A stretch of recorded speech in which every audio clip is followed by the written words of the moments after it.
risteilylle Helsingin kauniiseen saaristoon. Lähdemme nyt pois kaupungin vilinasta ja suuntaamme kohti itää, katsomaan merellisen kaupunkimme näkymiä ja kuulemaan sen tarinoita. Crucero por el archipiélago de la bahía de Helsinki. Hakea virvokkeita samalla kun nautitte raikkaasta ilmasta ja nautitte maisemista. 19 de julio de 2025. And welcome to Sturma's tour of the beautiful Helsinki archipelago. Let's get away from the bustle of the old town and sail south-southeast into the archipelago to see the sights and hear the stories of our city and the sea. Our commentary is broadcast over speakers, so you can stroll and chat and get refreshments from the cafeteria while you enjoy the fresh air and the beautiful scenery. Hyvää matkaa. Bon voyage. Hey, hallo und herzlich willkommen auf der Sturma's Tour vom wunderschönen Archipel Helsinkis. Lassen Sie uns das rege Treiben der Altstadt hinter uns lassen und fahren wir einfach Richtung Süd-Südost in das Archipel, um die Sehenswürdigkeiten zu sehen und die Geschichten über unsere Stadt und das Meer zu hören. Unser Audiokommentar wird über die Lautsprecher übertragen. So können Sie herumwandern und ein Schwätzchen halten und sich in der Cafeteria eine Erfrischung besorgen, während Sie die frische Luft genießen und die schöne Landschaft. Vive Matka, bon voyage. Schönsten Reisehäfen der Welt ist. Das haben auch viele Kreuzfahrtschiffe, die hier zu Besuch kommen, bestätigt. Ein reger Schiffsverkehr führt von hier nach Schweden und Estland.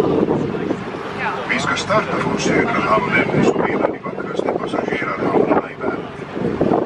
Detta har tvärtgetts av de många kryssningsfartyg som besöker hamnen. Båttrafiken från hamnen till Sverige, Estland är mycket liten. Mutta kuinka tähän on? Mistä kasvoi Helsinki, Itämeren työ? But how did this story begin? How was Helsinki daughter of the Baltic Sea?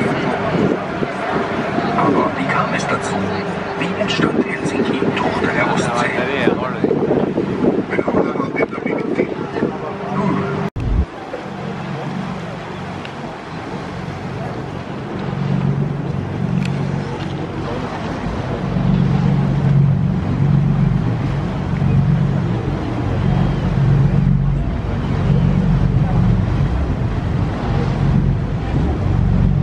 Oikealla yksi Helsingin suosituimmista mattolaitureista.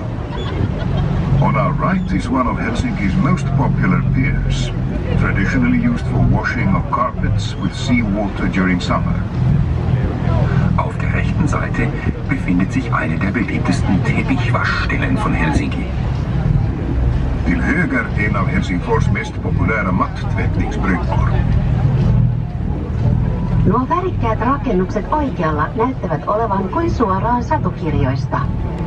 Nämä rakennukset edustavat 1800-luvun lopun romanttista jugendtyyliä, joka haki vaikutteita luonnosta.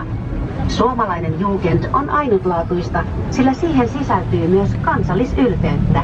Maskuliiniset ja sotilaalliset muodot ja raskaat graniittijulkisivut viittaavat suomalaiseen sisuun.